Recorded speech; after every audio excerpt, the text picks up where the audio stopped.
క్రీస్తునందు ప్రియమైన దేవుని బిడ్డలకి ఇదినా ఒక పరిస్థితిలో అంటే దుష్టుల సాంగత్యం కావచ్చు, లేదా దేవుడు మనకు అనుగ్రహించని వాటిని మనం కావాలని కోరుకున్నప్పుడు, లేదా దేవుని చిత్తానుసారం కాని పరిస్థితుల్లో మనం వెళ్ళాలని నిర్ణయించుకున్నప్పుడు దేవుని వాక్కు ఈ విధంగా చెప్తుంది.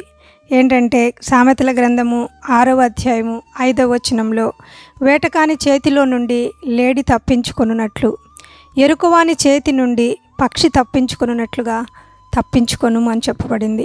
ఎందుకంటే చాలాసార్లు మనము వెళ్ళి చిక్కుల్లో పడుతుండడము, ఆ చిక్కుల్లో నుంచి బయటికి రాలేక మరి రకరకాలైనటువంటి పరిస్థితుల్లో మనం ఎంటర్ కావడము.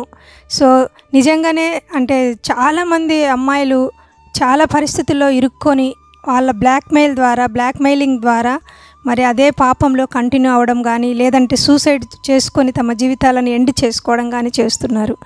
సో ఒకటి దేవుని చిత్తము కాని పరిస్థితిలో మనం వెళ్ళేటప్పుడు దాన్ని కంప్లీట్గా మనం మానుకోవాలని దేవుని వాక్యం చెప్పబడింది.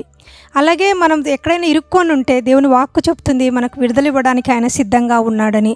మనము 124వ కీర్తనలు మరి 7వ వచనంలో చూసుకున్నట్లయితే, పక్షి తప్పించుకున్నట్లు మన ప్రాణము వేటకాండ్ర ఉరి నుండి తప్పించుకొని ఉన్నది, ఉరి తెంపబడను మనము తప్పించుకొని ఉన్నాము.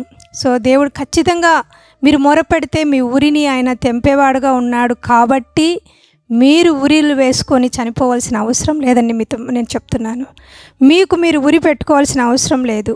దేవుడు మిమ్మల్ని తప్పకుండా డెలివరీ చేస్తాడు. దేవుడు తప్పకుండా మీ ఉరిని ఆయన తెంచివేసేవాడుగా ఉన్నాడు.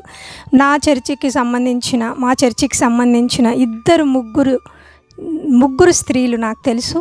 వాళ్ళు ఉరి వేసుకొని దాదాపు ప్రాణాలు పైకి వెళ్ళి మళ్ళీ దేవుని నామాన్ని బట్టి వాళ్ళు తిరిగి జీవించుతూ ఈరోజు మాతో కలిసి వాళ్ళు ఉంటున్నారు.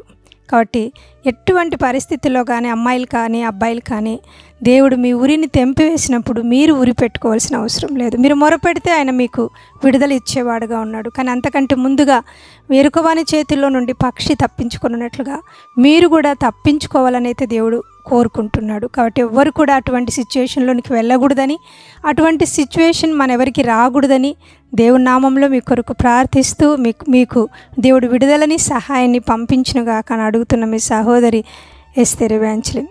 Praise the lord.